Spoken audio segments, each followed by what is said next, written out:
ಜಲಪಾತವಾಗಿ ಹರಿತಾ ಇರುವ ನದಿ ಬಂದ್ಬಿಟ್ಟು ಶರಾವತಿ ನದಿ. ಇದು ರಾಜ, ಇದು ರಾಣಿ, ಇದು ರೋರಲ್ಲು, ಆಗಿದು ರಾಕೆಟ್. ಸುರಿತಾ ಇರೋ ಜೋರ್ಮಳೆಯಲ್ಲಿ ದುಮ್ಮಿ ಕೆರಿತಾ ಇರೋ ಜಲಪಾತ ನೋಡೋಣ ಅಂತ ನಾನು ಬೆಳಿಗ್ಗೆ ಎದ್ದು ಬಂದೆ. ಎಂಟ್ರಿ ಫೀಸು ತುಂಬ ಜಾಸ್ತಿ ಇರುತ್ತೆ ಅಂತ ಅಂದ್ಕೊಂಡಿದ್ದೆ, ಆದರೆ ಕೇವಲ 10 ರೂಪಾಯಿ ಮಾತ್ರ ಒಬ್ಬರಿಗೆ. ಬಟ್ ಯಾವುದೇ ವೆಹಿಕಲ್ ಪಾರ್ಕಿಂಗ್ಗೆ ಜಾಗ ಇಲ್ಲ, ಎಲ್ಲ ರಿನೋವೇಷನ್ ನಡೀತಾ ಇರೋದ್ರಿಂದ ಎಲ್ಲ ಕಡೆ ಕ್ಲೋಸ್ ಮಾಡಿಬಿಟ್ಟಿದ್ದಾರೆ. ನಾವು ಮೇನ್ ವ್ಯೂ ಪಾಯಿಂಟ್ ಏನಿತ್ತು ಅದನ್ನು ಬಂದ್ ಮಾಡಿಬಿಟ್ಟಿದ್ದಾರೆ. ಎಂಟ್ರಿ ಟಿಕೆಟ್ ತಗೊಂಡು ಒಳಗೆ ಬಂದ ತಕ್ಷಣ ಕಂಡಿದ್ದು ಈ ಫಾಲ್ಸು. ನಾನು ಇದನ್ನೇ ಮೇನ್ ಫಾಲ್ಸು, ಇದೇ ಜೋಗ ಜಲಪಾತದ ಮೊದಲನೇ ರಾಜ ಅಂದ್ಕೊಂಡ್ಬಿಟ್ಟಿದ್ದೆ, ಕನ್ಫ್ಯೂಸ್ ಆಗಿಬಿಟ್ಟಿದ್ದೆ. ಬಟ್ ಆ್ಯಕ್ಚುಲಿ ಇದಲ್ಲ, ಶರಾವತಿ ನದಿ ನೀರು ಏನು ಬರುತ್ತೆ ಹರ್ಕೊಂಡ್ಬರ್ಬೇಕಾದ್ರೆ ಇಲ್ಲಿ ಈ ಕಾಡಿನ ಮಧ್ಯೆ ಡಿವೈಡ್ ಆಗಿಬಿಟ್ಟು ಇದು ಸಪ್ರೇಟಾಗಿ ಆಗಿರೋದು. ಇಲ್ಲಿ ಕ್ರಿಯೇಟೆಡ್ ಫಾಲ್ಸ್ ಇದು. ನೋಡಿ, ಈಗ ಕಾಣ್ತಾ ಇದೆ ನೋಡಿ, ಈಗ ಇಲ್ಲಿ ದೂರದಲ್ಲಿ ಕಾಣ್ತಾ ಇದೆ ನೋಡಿ, ಅದು ಆ್ಯಕ್ಚುಲಿ ಅಲ್ಲಿರೋದು ರಾಜಾರಾಣಿ ರೋಡ್ ರಾಕೆಟ್ಟು. ನಾನು ಇಲ್ಲೇ ನಿಂತ್ಕೊಂಡ್ಬಿಟ್ಟಿದ್ದೀನಿ ಗೊತ್ತಾಗ್ದೇನೆ. ಜನಗಳೆಲ್ಲ ಎಲ್ಲಿ ಅಂತ ಹುಡುಕ್ತಾ ಇದ್ರು ಫಾಲ್ಸ್ ಇಲ್ಲಿ ಅಂತ. ಅದಕ್ಕೋಸ್ಕರ ಅವ್ರ ಜೊತೆ ನಾನು ಹಾಗೆ ಮೂವ್ ಆಗ್ತಾ ಹೋದೆ. ನೇಚರ್ ಅಂತೂ ತುಂಬ ಚೆನ್ನಾಗಿದೆ. ಫುಲ್ ಫಾಗ್ ಮುಚ್ಕೊಂಡ್ಬಿಟ್ಟಿದೆ, ಏನು ಕಾಣಿಸ್ತಾ ಇರಲಿಲ್ಲ ಬೆಳಿಗ್ಗೆ ಜಾವದಲ್ಲಿ.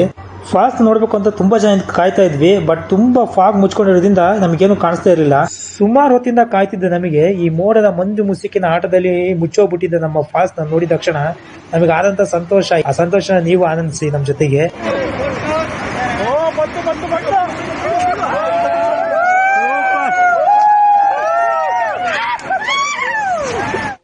ನಮಸ್ಕಾರ ಎಲ್ರಿಗೂ. ನಾನು ಇವತ್ತಿನ ಕರ್ಕೊಂಡು ಬಂದಿರೋದು ನಮ್ಮ ಜೋಗ್ ಫಾಲ್ಸ್ ಅಲ್ಲಿ. ಇಲ್ಲಿರೋದು ನಮ್ಮ ಶಿವಮೊಗ್ಗ ಡಿಸ್ಟಿಕ್ ಅಲ್ಲಿ ಸಾಗರ ತಾಲೂಕು. ಇದನ್ನ ಗೇರ್ಸುಪ್ಪ ಫಾಲ್ಸ್ ಅಂತ ಕೂಡ ಕರೀತಾರೆ. ಇಲ್ಲಿ ನೋಡ್ತಾ ಇದ್ದೀರಾ ಹಿಂದೆ ರಾಜ ಪೂರ್ತಿ ಮೋಡದ ಮುಚ್ಚೋಗಿದೆ, ರಾಣಿ ರೋರಲ್ ರಾಕೆಟ್ ಅಂತ ಕಾಣ್ತಾ ಇದೆ. ಜಲಪಾತವಾಗಿ ಹರಿತಾ ಇರುವ ನದಿ ಬಂದ್ಬಿಟ್ಟು ಶರಾವತಿ ನದಿ. ಶರಾವತಿ ನದಿಯಿಂದ ನಮಗೆ ಜೋಗ ಜಲಪಾತ ನಿರ್ಮಾಣ ಆಗಿದೆ. ಈಗ ನೀವು ನೋಡ್ತಾ ಇದ್ದೀರಾ, ಇದು ರಾಜ, ಇದು ರಾಣಿ, ಇದು ರೋರಲ್ಲು, ಆಗಿದು ರಾಕೆಟ್. ಅಲ್ಲಿ ಕಾಣ್ತಾ ಇರೋದು ಅದು ಸಿದ್ದಾಪುರ ತಾಲೂಕು, ಉತ್ತರ ಕನ್ನಡ ಡಿಸ್ಟಿಕ್. ಮತ್ತೆ ನಮ್ಮ ಈ ವ್ಯೂ ಪಾಯಿಂಟ್ ಇದೆಯಲ್ಲ, ಈ ವ್ಯೂ ಪಾಯಿಂಟ್ ಕಾಣ್ತಾರೆ ಗೇರ್ಸೊಪ್ಪ, ಇದು ಶಿವಮೊಗ್ಗ ಜಿಲ್ಲೆ ಸಾಗರ ತಾಲೂಕು. ಈಗ ನಿಮ್ಗೆ ಕ್ಲಿಯರ್ ಆಗಿ ಕಾಣ್ತಾ ಇದೆ ಜೋಗ್ ಫಾಲ್ಸ್. ಮೇಲಿಂದ ಕೆಳಗಡೆವರೆಗೂ ಇರುವಂತಹ ಉದ್ದ 253 ಮೀಟರ್, ಅಂದರೆ ಸುಮಾರು 830 ಅಡಿಗಳು. ಅದೇ ರೀತಿ ರಾಜನಿಂದ ರಾಕೆಟ್ವರೆಗೂ ಇರುವಂತಹ ಅಗಲ 472 ಮೀಟರು, ಅಂದರೆ ಸರಿಸುಮಾರು 1550 ಅಡಿಗಳು ಅಷ್ಟು ಅಗಲ ಇದೆ. ಇದು ಕರ್ನಾಟಕದ 2ನೇ ಅತ್ಯಂತ ಉದ್ದವಾದ ಫಾಲ್ಸ್. ಹಾಗೇನೆ ಭಾರತದ 10ನೇ ಅತ್ಯಂತ ಉದ್ದವಾದ ಫಾಲ್ಸ್ ಇದಾಗಿದೆ. ಕರ್ನಾಟಕದ ಮೊದಲ ಉದ್ದವಾದ ಫಾಲ್ಸ್ ಯಾವುದು ಅಂತ ಯೋಚನೆ ಮಾಡ್ತಾ ಇದ್ದೀರಾ? ಕರ್ನಾಟಕದಲ್ಲಿ ಶಿವಮೊಗ್ಗ ಜಿಲ್ಲೆಯ ಹೊಸನಗರ ತಾಲೂಕಲ್ಲಿ ಒಂದು ಫಾಲ್ಸ್ ಇದೆ, ಅದೇ ಕುಂಚಿಕಲ್ ಫಾಲ್ಸ್ ಅಂತೇಳಿ.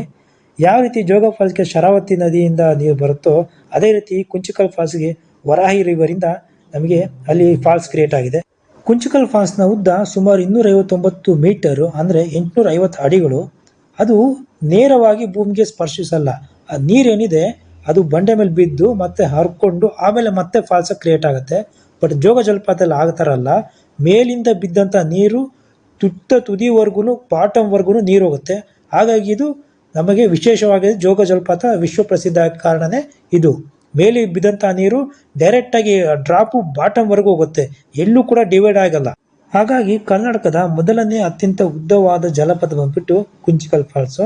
ಹಾಗೆ 2ನೇ ಉದ್ದವಾದ ಜಲಪಾತ ಬಂದ್ಬಿಟ್ಟು ನಮ್ಮ ಜೋಗ್ ಫಾಲ್ಸು. ಭಾರತದ ಮೊದಲ ಉದ್ದವಾದ ಜಲಪಾತ ವಜ್ರಾಯಿ ಜಲಪಾತ.